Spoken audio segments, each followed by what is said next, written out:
पृथ्वी पर लगभग 84,000 योनियां हैं, 84,000 तरह के जीव हैं। उनमें सबसे अद्भुत और सबसे विवेकशील और जिसके पास बुद्धि और असीमित विलक्षण बुद्धि दी हुई है वह है इंसान।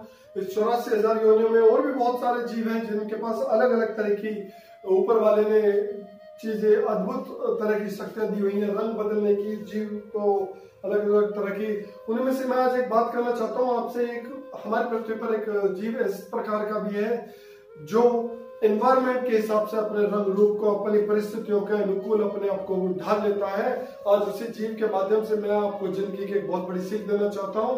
दोस्तों, मैं हूँ Amarjeet Chaudhary, exam trainer, motivational speaker, और आप बने हुए हैं एग्जिम मंत्रा पर।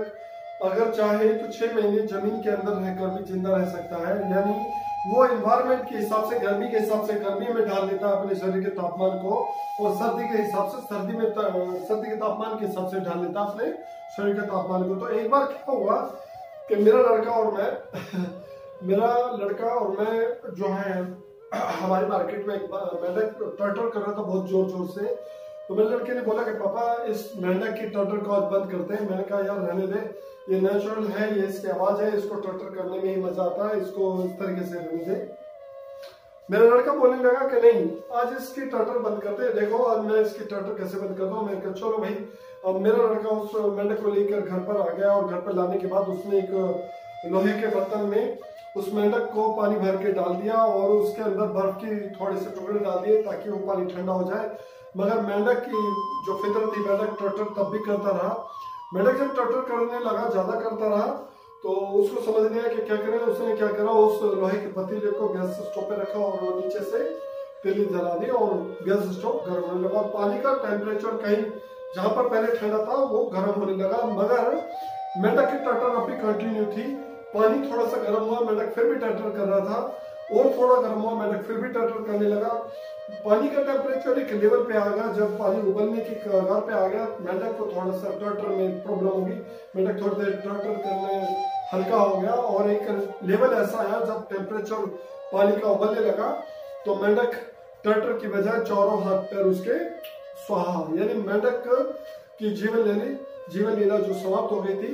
अब मैं थोड़ा सा यहाँ विचलित हुआ और मैंने अपने बेटे से कहा यार तूने क्या कर दिया, ये मेंढक तो मर गया।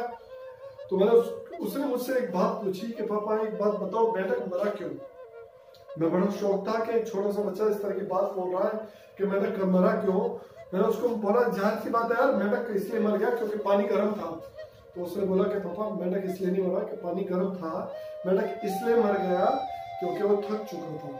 मुझे बच्चे की बात समझ नहीं आई। मैंने थोड़ा सा गहराई से सोचा कि मेंढक मरा क्यों। अब ये मैं आपको स्टोरी इसलिए बता रहा हूँ अपने ऊपर डालकर, ये रियल स्टोरी है दोस्तों।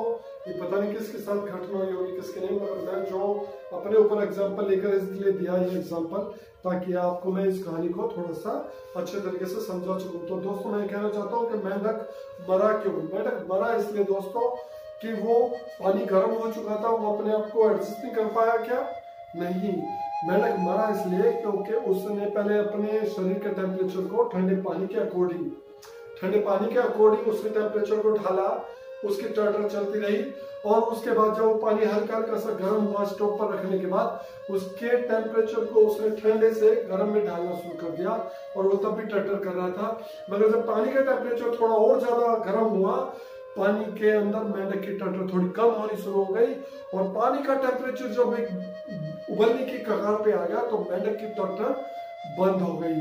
तो यहाँ जो इस कहानी का सार निकल के आता वो ये आता दोस्तों कि मेंढक अपनी जो एनर्जी थी, उसने सोचा था कि जब पानी उबल रहा था उस टाइम पे उसने सोचा कि यार अब मैं इस उबलते हुए पानी में अपने टेम्परेचर को, अपने शरीर के तापमान को और ज्यादा कंटिन्यू नहीं रख सकता। उसकी कोशिश थी कि वो उस पानी, उबलते हुए पानी से बाहर निकल के कूद के अपना जीवन बचा ले, मगर वो कूद नहीं पाया। कारण ये था न कूद पाने का क्योंकि उसने अपनी एनर्जी, अपनी शरीर की जो जितनी भी एनर्जी थी वो शुरू में तो ठंडे पानी में एडजस्ट करने में लगा दी, और उसके बाद जब वो पानी उबल रहा था, हल्का टेम्परेचर हो, फिर और ज्यादा टेम्परेचर हो, और एक टाइम पे हाई टेम्परेचर हो गया, तो उसने अपनी शरीर की एनर्जी को उस टेम्परेचर के अकॉर्डिंग मैनेज करना शुरू कर दिया। मगर एक टाइम ऐसा आया जब उसकी सारी शरीर की एनर्जी वेस्ट हो चुकी थी, खत्म हो चुकी थी अपने आप को टेम्परेचर में एडजस्ट करने के लिए। अब वो चाह तो रहा था कि वो उस गर्म उबलते हुए पानी से बाहर छलांग लगा के अपनी जिंदगी को बचा ले, मगर नहीं कर पाया क्योंकि उसकी सारी एनर्जी, उसके अंदर इतनी एनर्जी बची नहीं थी कि वो उस गर्म उबलते हुए खोलते हुए पानी से बाहर जाके कूद सके, और यही कारण कि वो मर गया। तो मैं ये कहना चाहता हूँ दोस्तों, इस वीडियो के माध्यम से आप लोगों तक मैं एक संदेश पहुंचाना चाहता हूँ कि हम भी उस मेंढक की तरह हैं।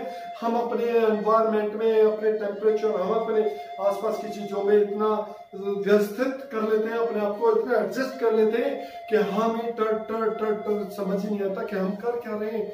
हमें लगता है कि हमने सब कुछ एडजस्ट कर रखा। आज अगर हमारा घर का खर्चा 20,000 में चल रहा है, आज हमारे जीवन से 20,000 में चल रही, तो 20,000 का एडजस्ट कर लिया, कम हो गई तो कम में एडजस्ट कर लिया, ज्यादा हो गई तो ज्यादा में एडजस्ट कर लिया। तो दोस्तों, ये इस वीडियो के माध्यम से आप लोगों के पास एक संदेश पहुंचाना चाहता हूं कि आप भी उस मेंढक की तरह टर मत करिएगा, क्योंकि आप अपने एनवायरमेंट के हिसाब से अपने आप को एडजस्ट तो कर लेंगे, मगर एक समय ऐसा आएगा जब आपकी एज हो चुकी होगी और आपके अंदर इतनी एनर्जी नहीं बची होगी कि एग्जिस्टिंग हालातों से निकलने के लिए आप स्विच तो करना चाहेंगे, मगर आप नहीं कर पाएंगे, क्योंकि आपके अंदर ना तो उस टाइम रिस्क टेकिंग एबिलिटी बचेगी, ना आपके अंदर उतनी क्षमता बचेगी, ना आपके अंदर उतनी एनर्जी होगी, और ना ही आपके पास ऐसे हालात होंगे कि उस समय आप अपने उस खदकते हुए पानी के टेम्परेचर जिसमें आपने अपने आप को एडजस्ट कर रहा हुआ है, उसे बाहर निकलकर अपनी जिंदगी को दूसरे तरीके से व्यवस्थित कर सके। तो दोस्तों, समय रहते इस टर से बचेगा।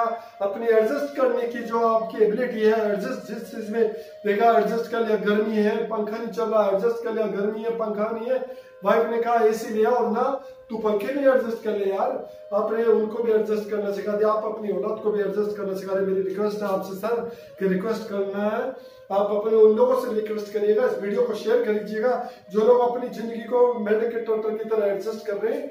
कृपया करके उन लोगों तक भी इस वीडियो तक इस संदेश को पहुंचाइए कि इस जिंदगी को मेंढक के टर की तरह मत इस्तेमाल करिए, मत एडजस्ट करिए। कहीं ऐसा ना हो एक दिन उस मेंढक की तरह आप भी अपनी जिंदगी से हाथ धो बैठे, आप उन क्षमताओं से रूबरू ना हो पाए जो आप कर सकते हैं। इस एडजस्ट करने की जो आपकी कला है उसको थोड़ा साइड रखिए और जिंदगी में कुछ आगे, कुछ नया करने के लिए तत्पर रहिए। कहीं ऐसा ना हो आप सारी की सारी एनर्जी एडजस्ट करने में लगा दो और एक समय ऐसा है जब आप अपनी जिंदगी को कहीं सेटल करना चाहते हो, कोई अपॉर्चुनिटी आपके हाथ में आ रही हो, मगर आप अपनी जिंदगी के एडजस्ट करने में अपनी सारी एफिशिएंसी, अपनी सारी एनर्जी, अपनी सारी पोटेंशियल खराब कर दें। तो दोस्तों, समय रहे इस पर समझ जाइएगा। अगर मेरी वीडियो आपको पसंद आई हो तो मेरी वीडियो को लाइक जरूर कीजिएगा, शेयर कीजिएगा उन एडजस्ट करने वाले लोगों तक, ताकि उन्हें भी इस वीडियो के माध्यम से कुछ सीख मिले और वो भी अपनी जिंदगी में कुछ नया करने का साहस कर सके। इन वीडियो के माध्यम से बहुत कुछ मिलता है दोस्तों। मेरे वीडियो को लाइक करने से मुझे मोटिवेशन मिलता है, आपको मोटिवेशन मिलता है। इस तरह की वीडियो बनाने का मेरा भी दिल करता है कि और ज्यादा मैं वीडियो आप लोगों के लिए बनाऊं, एक अच्छी कहानी लेके आऊं, तो आपको कहानियों के माध्यम से कुछ सीख मिले जिंदगी में। तो दोस्तों, मेरी इस वीडियो को लाइक कीजिएगा, सब्सक्राइब कीजिएगा। अगर आपने मेरे चैनल को सब्सक्राइब नहीं किया तो सब्सक्राइब कीजिएगा और मेरी वीडियो को ज्यादा से ज्यादा शेयर कीजिएगा ताकि जरूरतमंदों तक मेरी वीडियो पहुंच पाए। और अगली वीडियो तक के लिए मुझे अलविदा दीजिए, तब तक के लिए वंदे